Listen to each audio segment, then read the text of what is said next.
There are a couple things you have to know in order to operate your books correctly as a business owner. And I've got a couple that I'm going to share with you. Before we get into it, though, if you're just like, I need help with this, Aimee, and I need help with this now, you need to check out the link in the show notes for the Simplifying QuickBooks tax prep workshop that I am hosting. Link's going to be in the show notes, but this is the first couple points that we're going to be covering. We're going to talk about all seven things that you have to know how to operate your books correctly. Actually, it's five, it's not even four key areas where most of your mistakes are found when it comes to your QuickBooks, and the actual must-dos that you need to do every single month so that you aren't overwhelmed come tax season, because you don't have to be. All right. I can't wait to give you a preview on this. So let's get to it.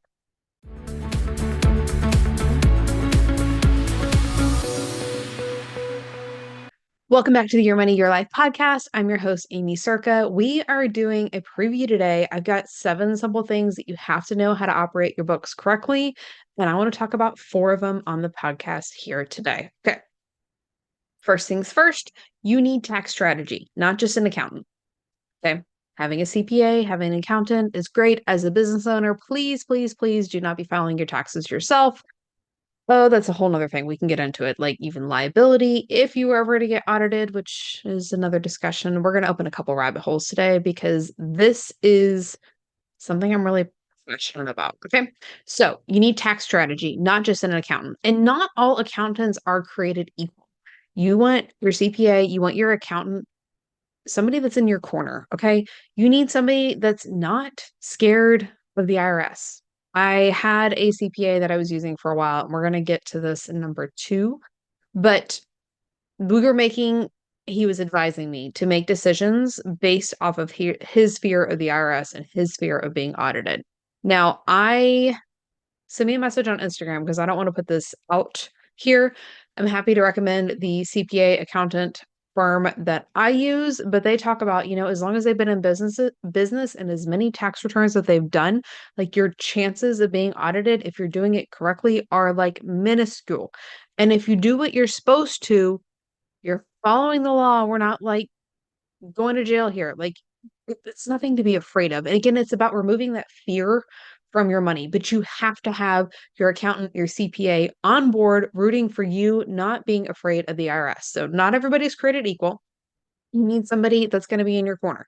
But the tax strategy is really important because the strategy lowers your taxable income in a legal, moral, and ethical way. We're not doing anything that's against the law. The tax code was written for business owners because we create the jobs. So we are given benefits. We're giving leverage because we are doing the thing that we know creates the job. So take advantage of it. Don't be afraid of it. Okay. The second thing that you have to know is you are not required to make a profit within 5 years, 3 years, whatever you were told. This is what the other CPA would told me. It was like, okay, we can't claim those deductions anymore because it's been whatever, 3 years, 5 years. That is not what the tax code says. All the tax code says is you have to work 3 to 5 days a week, a minimum of 45 minutes to qualify as a business. There is nothing about profitability in there. So, are you working 3 to 5 days a week for at least 45 minutes? I'm sure you are. So, I'm sure we have documentation of that. You are fine. Take the deductions that you are entitled to and have somebody in your corner that's going to encourage you to do the things that you need to and that you are entitled to. Not, again, not somebody that is afraid of the IRS. Okay. 2 more things that I've got for you today that you have to know when you know to be able to operate your books correctly. So that means you have to know how to enter your transactions properly within QuickBooks. Now, of course, there's other accounting softwares out there. I personally believe that QuickBooks is the best one just because of its wide features, uses, all the things. You can use a different one if you want, but you have to enter your transactions properly. That means not just setting up your bank import and thinking you're set. Like that's just one step. And actually, if you use the bank import, you're more likely to experience errors. And we get into that inside the Simplifying QuickBooks workshop. But you have to enter your transactions properly. And that we'll also know about like categories, which we're also going to get to on the workshop. What's advertising and marketing, what's continuing education, what counts as office supplies, legal equipment, like where to actually put things. Because I know that's a common concern that I hear all the time. Like, I don't know what to categorize things. And it's something that we're overcomplicating. And again, when we simplify QuickBooks, when we do these things, when we know them, we make it simple, we take the fear out of it, and then you can show up and you can go hit your revenue goals because you're not worried about getting audited or whatever your QuickBooks, if it's up to date, all those things. Okay.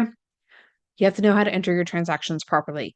More than just a bank import, you have to have them showing up, they have to be taken care of. Again, I'll show you this in the workshop. The second thing, or I'm sorry, the fourth thing, second part is like two. I broke them up into twos. The fourth thing, you have to know how to enter your income properly. And I'll have to say, okay, this might just be the numbers nerd in me, but it's actually a lot of fun when you do it correctly because then it shows up on your P&L like it's supposed to, and you can see your income and you can see the categories, all the Stripe processing fees or PayPal processing fees, they're all there like they're supposed to be because you did it correctly. So again, with the bank import, if you're just hitting accept on the deposit when it shows up, that's not the proper way to enter your income within QuickBooks. Now, if I am just like speaking Greek here, you have no clue what I'm talking about.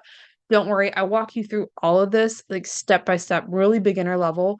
But we have to know how to do these things because if you don't have your QuickBooks set up for success, like especially right now, tax season, like you're stressed. But this is an all the time thing because when you're out there and you're doing the thing that you're supposed to, like to go get the clients and do those things, in the back of your head, like this isn't set up. So if you make the money, if you hit the income goals, what is this going to look like? How much bigger of a hole are you digging yourself by waiting when we can just figure it out? Okay. We have to fix the issue. Ignoring does not do it. And as a side note, you need to have an accounting software because if you ever were to be audited, your Excel spreadsheet is not cutting it. Now, I have an Excel spreadsheet that I copy data that I want to see from the QuickBooks, but everything is in the QuickBooks like it's supposed to be. And then the Excel spreadsheet is my bonus. I also track like home office deductions. That way it's all set up, ready to go. But we're going to get into that again on the workshop on the monthly must do's. Okay, I think we got it. You have to have a tax strategy, not just an accountant. Not all accountants are created equal. You are not required to make a profit within 3 to 5 years. The tax code does specify we only have to work 3 to 5 days a week, minimum of 45 minutes. I know you exceed that. You have to enter your transactions properly, which means not just using your bank import. You have to stay on top of this and then entering your income properly, which is a lot of fun again because it all shows up like it's supposed to on the P&L. Then you're deducting all the processing fees like we talked about. We talked about that we're going to do the categories. We're going to figure this out. We're not going to dig a bigger hole by avoiding this any longer. Okay. Oh, and you can't just use an Excel spreadsheet. You have to have an accounting software, or you should have an accounting software. That way you are taking care of this. Be a business owner, step into this, do what you were supposed to do, have this in place, do the right things, and you'll be set. If you're ready to dive deeper, you want more support, the Simplifying QuickBooks workshop is coming up. aimeecerka.com/tax prep. That link will be in the show notes below. You want info on the CPA that I use, send me a message on Instagram. All right. That's what I've got for now. I want to see you on the workshop.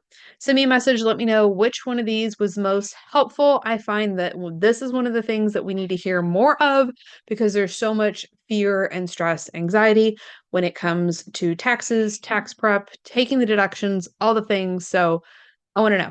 It's helpful. And we'll see you next time. Bye for now.